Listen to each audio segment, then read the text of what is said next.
On the 27th of December, 1943, a transport aircraft lifted off from Tantauta Airfield in New Caledonia and never arrived. On board were American naval aviators heading back to the front after Christmas leave in Sydney. One of them was a 25-year-old radioman gunner from Oshkosh, Wisconsin, named Brice Fuller. He hadn't been shot down, he hadn't been lost in a dogfight over a ball. He went missing on the way back from a holiday. Today, we're tracing the full arc of Brice Fuller's war, from the deck of USS Belleau Wood to the jungles of the Solomon Islands, from the skies above Wake Island to a Christmas Eve dance in Sydney. By the end of this episode, you'll understand what it meant to fly the Douglas Dauntless as a radioman gunner, how Brice's unit fought alongside one of the most famous squadrons in American military history, and why a schoolboy poem he wrote in Oshkosh turns out to be the most haunting document in his entire story. I'm joined today by someone who has spent considerable time inside this history, and I want to start right at the beginning. Who was Brice Fuller? Brice Fuller was born on the 3rd of February, 1918 in Oshkosh, Wisconsin. He enlisted in the United States Navy and trained as an aviation radioman, eventually achieving the rank of Petty Officer First Class. He was assigned to VB-24, the dive-bombing squadron of Air Group 24, embarked aboard USS Belleau Wood, hull number CVL-24, one of the Independence-class light carriers, and his aircraft was the Douglas SBD Dauntless. The Dauntless. Tell me about that aircraft, because I think it's central to understanding what Brice's daily life actually looked like. It really is. The SBD, which stood for Scout Bomber Douglas, was the United States Navy's principal carrier-based dive bomber in the first half of the Pacific War. Her crews had another name for her, though. They called her the Slow but Deadly. And that nickname tells you almost everything. She wasn't fast, she wasn't glamorous, but she was extraordinarily precise. Precise in what sense? Experienced crews could place a bomb within roughly 50 feet of a target from a release altitude of about 2,500 feet. That is a level of accuracy that level bombers of the era simply could not match.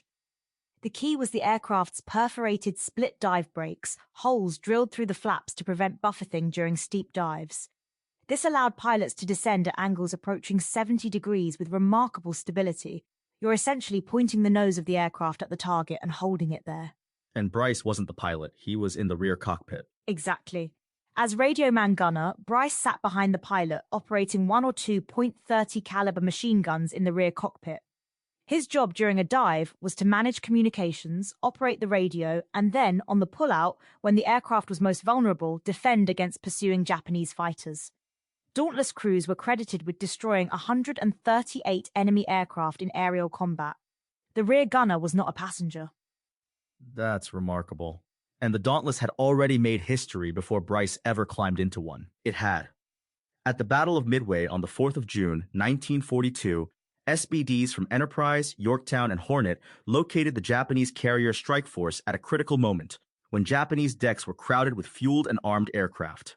In a span of minutes, Dauntless squadrons crippled and sank Akagi, Kaga, and Surya, and later destroyed Hiria as well. By war's end, the Dauntless had sunk more enemy ships than any other Allied aircraft in the Pacific. That is the aircraft Brice Fuller flew in. So, when Brice joined VB-24, he was stepping into a very serious legacy. He was. And the timeline of his service begins on the 31st of March, 1943, when USS Belleau Wood was commissioned with Air Group 24 embarked.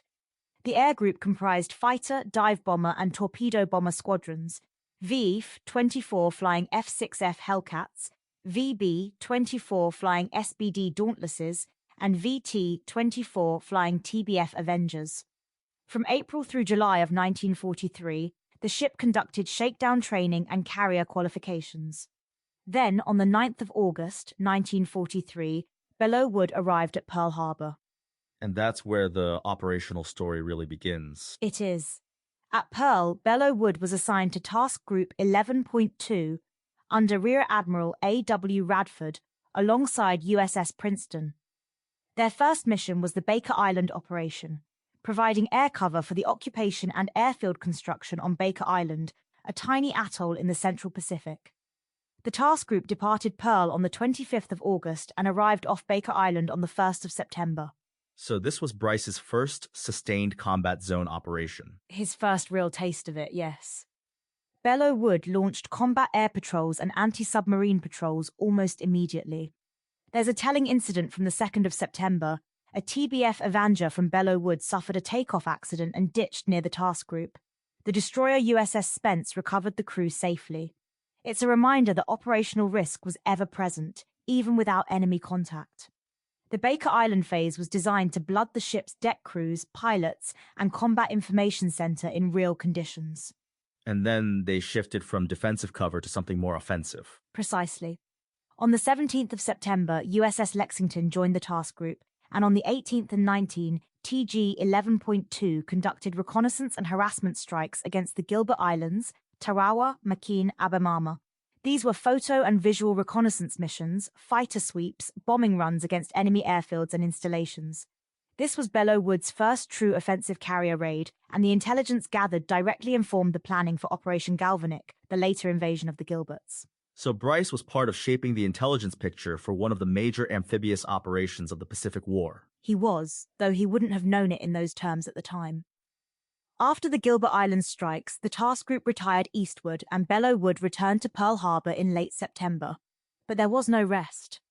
She departed again on the 1st of October as part of Task Force 14, a significantly more powerful formation, 4 carriers this time, led by USS Essex under Rear Admiral Alfred E. Montgomery, with Yorktown, Belleau Wood, and Cowpens, screened by cruisers including New Orleans, San Francisco, and Mobile, and 8 to 10 destroyers. 4 carriers. That's a different scale of operation entirely. Entirely different. The target was Wake Island, roughly 2,300 miles from Pearl Harbor. The task force reached its launch position about 200 miles east of Wake on the 5th of October. Dawn strikes were launched from all 4 carriers.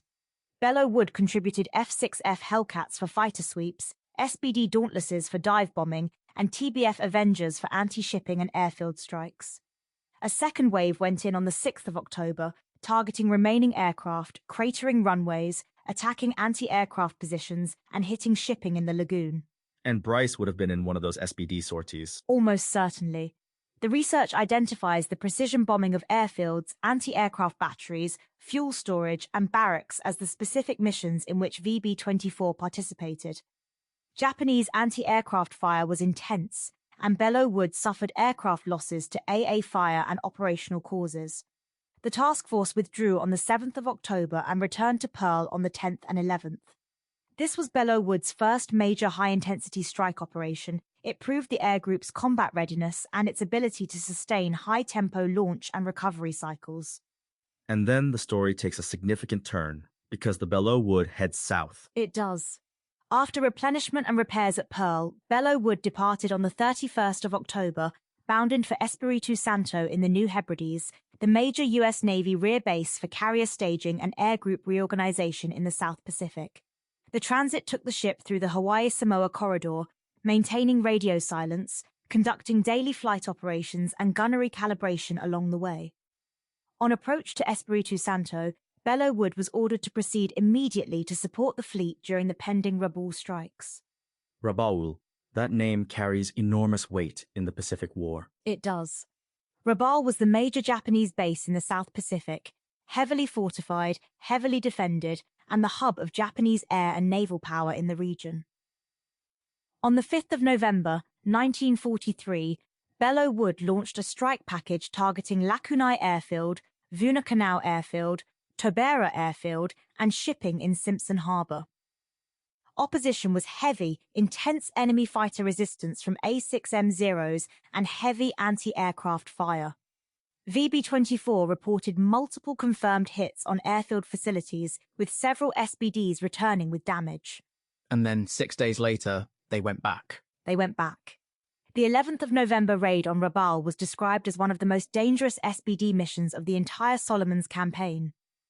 VB-24 flew coordinated dive bombing strikes on shipping in Simpson Harbor, direct strikes on Imperial Japanese Navy cruiser and destroyer formations, and continuing attacks on airfield installations. The opposition was fierce, extremely heavy anti-aircraft fire and a large enemy fighter presence, mainly Zeros.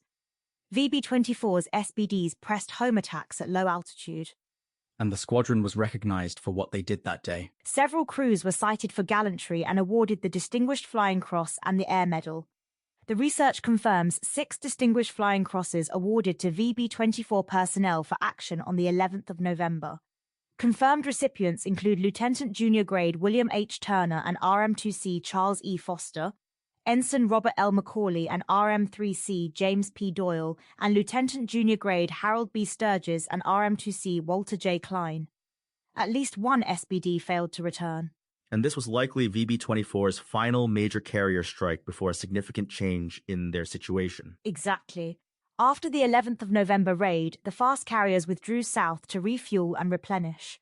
Belleau Wood arrived back at Espiritu Santo around the 13th and 14th of November.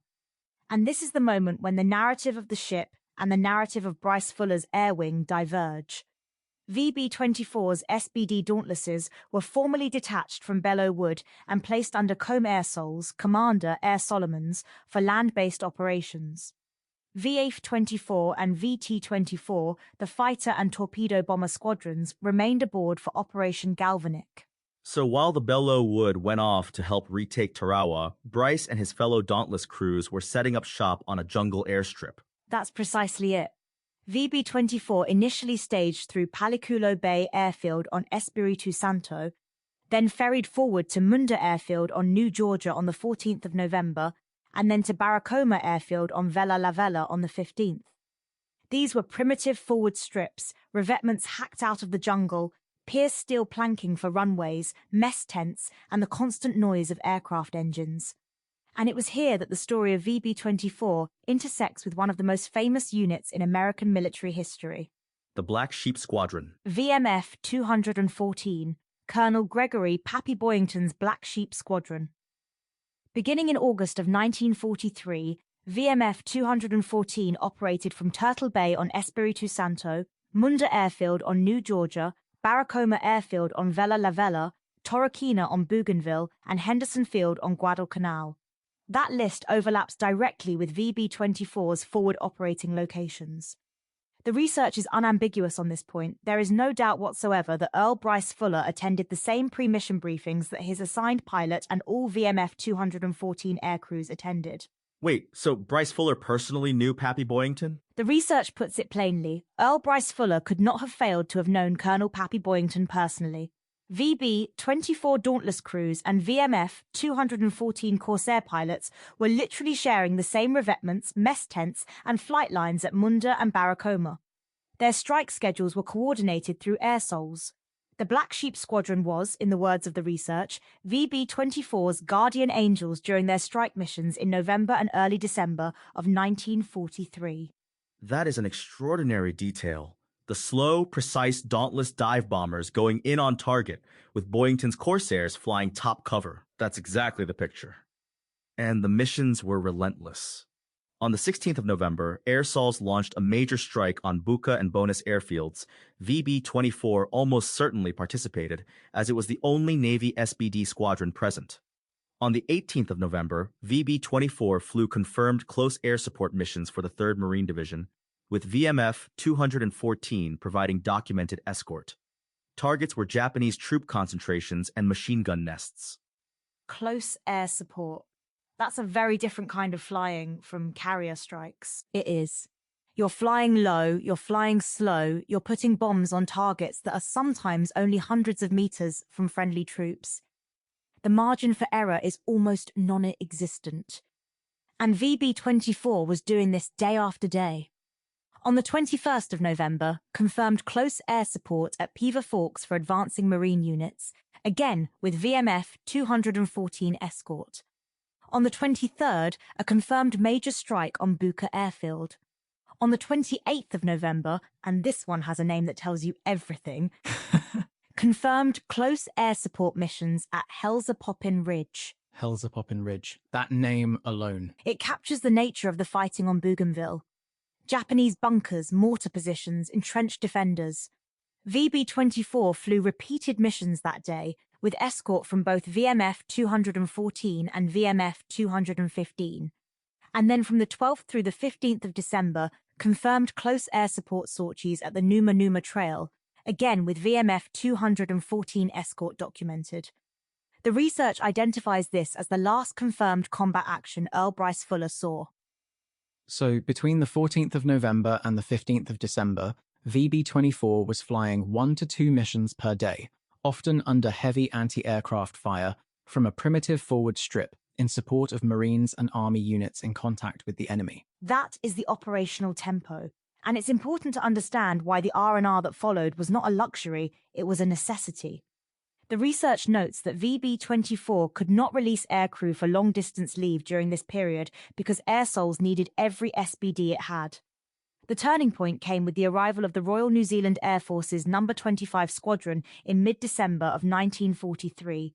Their fresh SBD aircraft and pilots provided relief for the overworked American squadrons and created the first feasible window for rotation. And so VB-24 was granted leave. Christmas R&R in Sydney. The research assesses the most probable departure date as the 16th of December, 1943. The travel route ran from Barracoma to Munda, then to Espiritu Santo, then to Tontouta in New Caledonia, and finally to Sydney. Standard Navy and AIRCOMSOLS R&R in Sydney consisted of 7 to 10 days of leave, with 2 to 3 days travel each way. To return on the 27th of December, the crews would have departed Sydney on the 26th and arrived in Sydney somewhere between the 15th and 19th of December. So Brice Fuller was in Sydney for Christmas. Christmas Eve, 1943. He was. And the research offers a vivid reconstruction of what that would have looked like. The American Red Cross Service Club at 165 Phillip Street was the hub for American servicemen on leave, open 24 hours, serving hot meals, offering showers, beds, and entertainment. Sydney in December is the height of the Australian summer, brilliant sun, 80-degree heat, beaches packed with families. After months in the humid Solomons, that would have been a profound shock to the senses. There's something almost cinematic about that image. Men who had been bombing Japanese positions on Bougainville a week earlier, now body surfing at Bondi Beach. It is. And the research describes the Christmas Eve itself in some detail.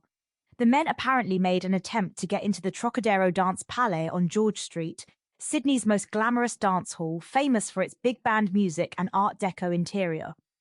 The Christmas Eve ball was packed, the staff was strict, and the airmen got close enough to hear the music drifting out, but not close enough to join the dancers.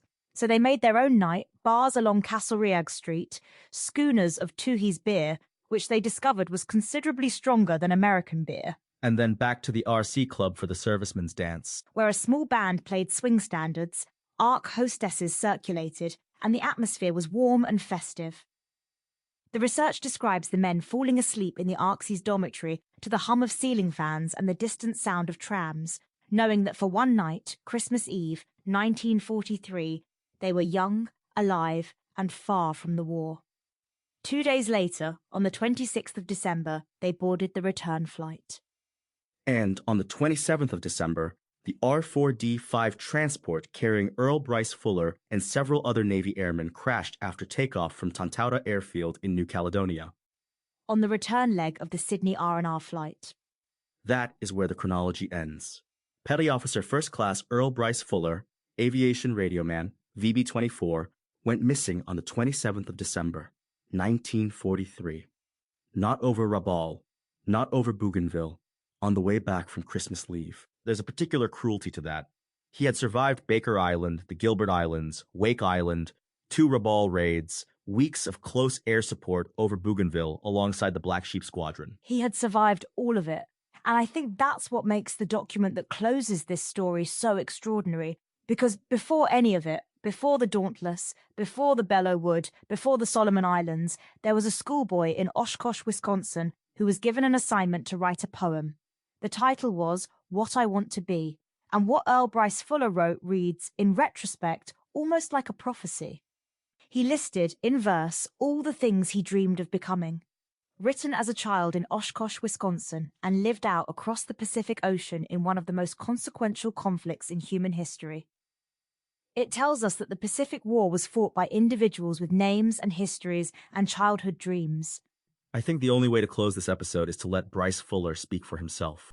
What I would like to be, I would like to be an airman and have a plane, of course. I would like to be a cowboy and ride a big black horse. I'd like to be a millionaire and have a great big car. I'd like to be a traveler and go so very far. I would like to be a sailor and sail the seven seas. I'd like to be a singer and sing a do-re-mi's. I'd like to be an engineer and drive a train all night. I'd like to be a soldier and fight when it is right. I'd like to be the president. I wonder if I can. Oh, there's things I'd like to be when I get to be a man.